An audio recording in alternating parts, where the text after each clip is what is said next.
everyone. Mrs. Atwood here. We are going to start a read aloud. So I'm going to start with one of my favorite books from my childhood. It's called Mrs. Pigglewiggle.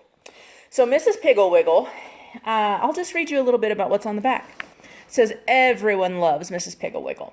She lives in an upside-down house and smells like cookies. She was even married to a pirate once. Most of all, she knows everything about children. She can cure them of any ailment. An ailment is like a disease. Patsy hates baths. Robert never puts anything away. Alan eats very slowly. Mrs. Pigglewiggle has a treatment for all of them. So, we're going to start today. I'm going to read the first chapter of Mrs. Pigglewiggle. So, let's get started. So, chapter 1 is called Mrs. Pigglewiggle Herself. I expect I might as well begin by telling you all about Mrs. Pigglewiggle, so that whenever I mention her name, which I do very often in this book, you will not interrupt and ask, "Who's Mrs. Pigglewiggle? What does she look like? How big is she? How old is she? What color is her hair? Is her hair long? Does she wear high heels? Does she have any children? Is there a Mr. Pigglewiggle?" Mrs. Pigglewiggle lives here in our town. She's very small and has a hump on her back. When children ask her about the hump, she says, "Oh, that's a big lump of magic." Sometimes it turns me into a witch, other times into a dwarf or a fairy, and on special occasions, it makes me into a queen. The children are all very envious of the hump because, besides being magic, it's such a convenient fastening place for wings. Mrs. Pigglewiggle has brown sparkly eyes and brown hair which she keeps very long, almost to her knees, so the children can comb it. She usually wears it on top of her head in a knot, unless someone's been combing it, and then she has braids or long wet curls or long hair just hanging with a jeweled crown or flowers on top. One day I saw her digging in her garden wearing the jeweled crown and with her hair billowing down her back. She waved happily and said, "I promised Betsy is one of her children friends, that I would not touch this hair until she came home from school." And she went on with her digging. Mrs. Pigglewiggle's skin is a goldy brown, and she has a warm, spicy sugar cookie smell that's very comforting to children who are sad about something. Her clothes are all brown and never look crisp and pressed because they're used for dress-up. She wears felt hats, which the children poke and twist into witches' and pirates' hats, and she doesn't mind at all. Sunday mornings, she takes one of the hats off the closet shelf, gives it a few thumps, pulls it firmly down on her head, and wears it to church. She wears very high heels all the time, and is glad to let the little girls borrow her shoes. Mrs. Pigglewiggle has no family at all. She says that her husband, Mr. Pigglewiggle, was a pirate, and after he had buried all of his treasure in the backyard, he died. She just has herself and Wag, her dog, and Lightfoot, her cat. The most remarkable thing about Mrs. Pigglewiggle is her house, which is upside down. It's a little brown house. Sitting there in its tangly garden, it looks like a small brown puppy lying on its back, with its feet in the air. Mrs. Pigglewiggle says that when she was a little girl, she used to lie in bed and gaze up at the ceiling and wonder what it would be like if the house were upside down. And so when she grew up and built her own house, she had it built upside down just to see. The bathroom, the kitchen, and the staircase are right side up. They're more convenient that way. You can easily see that you could not cook on an upside down stove, or wash dishes in an upside down sink, or walk up upside down stairs. In the living room of her house is a large chandelier, and instead of being on the ceiling, it's on the floor. Of course, it really is on the ceiling, but the ceiling is the floor. So it is on the floor, and the children turn on the lights and then squat around it pretending it's a campfire. Mrs. Pigglewiggle says that her chandelier is the only one in town which is put to any real use.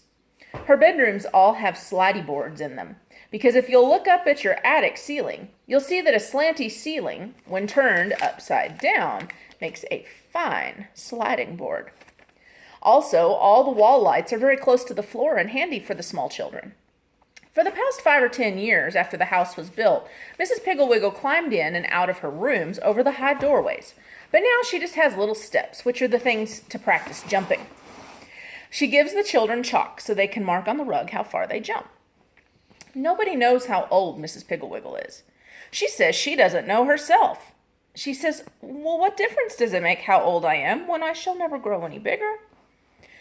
Mrs. Piggle-Wiggle's dog Wag has puppies every once in a while, and so she keeps a long list of names of children who want them on the blackboard in her kitchen. For Lightfoot the cat's kittens, she has a long waiting list on the blackboard in the dining room. Mrs. Piggle-Wiggle's backyard is full of big holes where little boys dig for Mr. Piggle-Wiggle's buried treasure. And her front yard is full of flowers, which the little girls pick, jam into vases, and place about her living room or carry to their teachers. Every child in town is a friend of Mrs. Piggle-Wiggle's, but she knows very few of their parents. She says grown-ups make her nervous. For the first year after she built her house, Mrs. Piggle-Wiggle lived there all by herself except for Wag and Lightfoot, and she was very lonely. Then one dark, rainy afternoon, when she was baking sugar cookies and thinking how much fun it would be if she knew someone besides Wag and Littlefoot to invite for tea, she happened to look out of her kitchen window, and there, coming up the street in the pouring rain, dragging a big suitcase and bawling, was a little girl. Mrs. Piggle-Wiggle wiped the flour off her hands and hurried right out into the rain and invited the little girl in for tea. The little girl's name was Mary Lou Robertson, and she was 8 years old and a little chubby, and she was running away from home. She told Mrs. Piggle-Wiggle after all she had drunk 3 cups of cambric tea. She told Mrs. Piggle-Wiggle all this after she had drunk 3 cups of cambric tea and eaten 7 sugar cookies. She said, I'm running away from home because I hate to wash dishes. All I do is wash dishes. I'm just a servant. Dishes, dishes, dishes. Wash, dry, put away. That's all I do. My mother doesn't love me at all. She isn't my real mother anyway. She probably got me out of an orphanage just to wash her dishes. Mary Lou began to cry again so that the 8th sugar cookie got quite soggy before she finished it. Mrs. Piggle-Wiggle said, Isn't she your real mother? Mary Lou said, She says she is, but no real mother would make you wash dishes. Wash, wash, wash. Now that's a funny thing, said Mrs. Piggle-Wiggle.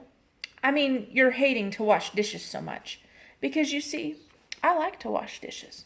In fact, I enjoy washing dishes so much that a cause of great sorrow and sadness to me is the fact that the only dishes I must wash are for Wag, Lightfoot, and me. 3 or 4 dishes a meal, that's all. When I wash dishes, Mary Lou, I pretend that I'm a beautiful princess with long, golden, curly hair. Mary Lou's hair was jet black and braided into 2 stiff little pigtails. An apple blossom skin and forget-me-not blue eyes. I've been captured by a wicked witch, and my only chance to get free is to wash every single dish and have the whole kitchen sparkly clean before the clock strikes. For when the clock strikes, the witch will come down and inspect to see if there's a crumb anywhere. If there are pots and pans that have been put away wet, if the silverware has been thrown into the drawer, or if the sink has not been scrubbed out, the witch will have me in her power for another year. Mrs. Piggle-Wiggle looked at the clock and jumped up. It's 10 minutes to 4, Princess, and we have so much to do. Hurry, hurry, hurry. Mary Lou also jumped up and began carrying the tea things to the sink, and Mrs. Piggle-Wiggle whisked them in and out of the dishwater, and Mary Lou dried them. And Mrs. Piggle-Wiggle hurried as fast as she could and put the cookie things away, and every once in a while she'd stop and say, Hark, Princess, do you hear the thump of the witch's big gnarly cane? Then Mary Lou, her braids bobbing up and down with excitement, would say, I hear it, Princess. It's coming closer and closer. Soon the kitchen sparkled, the dishes were washed and dried and put away, and every crumb had been swept off the floor. Mary Lou even curled Lightfoot's tail neatly around her legs and smoothed Wag's fur. Just before the clock struck, Mrs. Piggle-Wiggle said to Mary Lou, Princess, I must leave you now, but show the witch your work, and oh, I do hope you will be freed. Then she went upstairs, and pretty soon down the stairs came a terrible old witch with a long black dress, a tall black hat, and a big, gnarly black cane. Mary Lou was very scared until she saw the sparkly eyes of Mrs. Piggle-Wiggle under the black hat. She showed the witch the kitchen, And the witch took out the cookie pans and carried them over to the light to see if they were clean and dry. She got down on her knees, squeaking like a rusty gate, to see if Mary Lou had swept under the stove. She felt inside the teacups to see if there was sugar in the bottoms, and she put on her glasses to examine the sink. But she could find not anything wrong. So she handed Mary Lou the key to the kitchen door and screeched out, "You are free, princess, but I will get you again. Never fear." The witch clumped back up the stairs, and in a few minutes, down came Mrs. Pigglewiggle. "Well," said Mrs. Pigglewiggle, "do you see why I like to wash dishes?" Mary Lou said, "Oh, Mrs. Pigglewiggle, that was the most fun I've ever had." Mrs. Pigglewiggle said, "Of course you can have more fun than I can, because you have so many more dishes to wash. If I only had more dishes and I could take longer, I would be a princess with curly, yellow, long hair, apple blossom skin, blue eyes, and a beautiful voice, and I would sing sad songs over the dishpan. Also, if I had more dishes, I would have the witch ride through the night on a broomstick, and I would creep out on the back porch to see if she was coming. I could hear her land with a thump on the roof, and I would slip upstairs to see if she was going to slide down the chimney or thump down the stairs. Oh, there would be ever so many exciting things to pretend, if only I had more dishes to wash." After a while, it stopped raining, and the sun came out, and Mary Lou took her suitcase and went home. That night, her mother, it really was her mother, of course, almost fainted when she came out to the kitchen exactly 27 minutes after dinner, and Mary Lou was sweeping the floor, and all the dishes were washed and dried and put away, and everything was immaculate. Mrs. Robertson rushed in and called Mary Lou's father, and he came out to the kitchen and pretended to fall on the floor with surprise. And then he said to Mary Lou's mother, "I like your new maid, madam. In fact, she's so much better than Tilly Slopwash, who used to be here, that I think we should invite her to the moving picture show some early evening." Then Mary Lou told them all about Mrs. Pigglewiggle, and Mary Lou's mother said, "Oh, yes, I remember seeing that odd little house. She sounds like a charming friend, and if you're certain that she invited you, you may go over there after school tomorrow." The next day after school, Mary Lou went to see Mrs. Pigglewiggle. She took her best friend, Kitty Wheeling, with her, and Mrs. Pigglewiggle was very glad to see them, and showed them through her upside-down house, and served tea and cookies. Kitty said, her mouth full of cookie, "My worst trouble is bed-making. I just cannot get them smooth. I'd much rather wash dishes like Mary Lou, but Mother won't let me change with my sister Sally, who washes the dishes, until I have learned to make beds properly. Oh, I just despise making beds."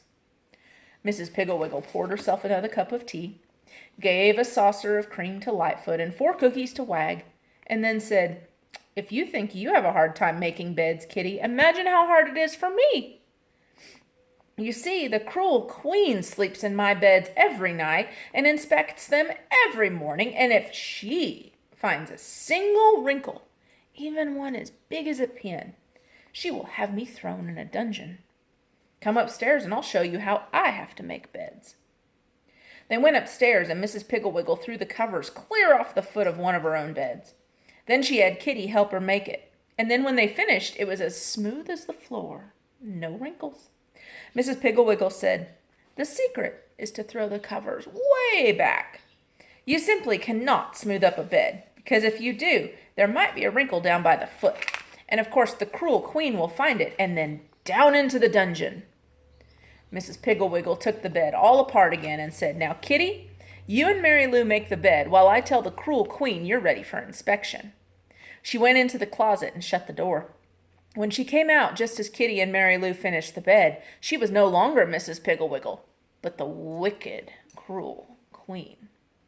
On her head she wore a glittering jeweled crown. Her hair hung down her back in deep waves. Around her shoulders she had a purple fur-trimmed robe, and on her face she wore a smile so cruel it made Kitty's teeth chatter. She stalked over to the bed and lay down. With her gold slippers she felt the bottom of the bed. With her ringed fingers she felt the top and the sides. She stood up, and with her scepter she pulled back the spread to see if the pillows were wrinkled. Everything was perfect. The cruel queen's face became convulsed with fury. She yelled, "Not a wrinkle! Not a single lump! I am furious. But never fear, little slaves, my day will come, and into the dungeon you will go. Come, my servants, we will go. Mrs. Piggle-Wiggle stalked into the closet. That was the beginning of Mrs. Piggle-Wiggle's friendship with children. The next day, Mary Lou and Kitty, and Kitty's little brother Bobby, and Bobby's friend David went to Mrs. Piggle-Wiggle's for tea. And the next day they came, and each brought someone else, and pretty soon every single child in town had been or was going to Mrs. Piggle-Wiggle's house. She showed Bobby how to sneak out and get the fireplace logs without being caught by the Indians. She showed David how a lawnmower is really a magic machine that mows down the enemy millions and billions at a time. She taught Max how to take out the ashes without making a sound and without leaving a trace to show the train robbers who were on his trail that he and the sheriff had camped there that night. Mrs. Piggle-Wiggle certainly knew how to make work fun, and she also knew that there are certain kinds of work that children love to do, even though they don't know how to do it very well, like painting and ironing and cooking and carpentry. One day at Mrs. Piggle-Wiggle's, there were 2 little girls baking cookies.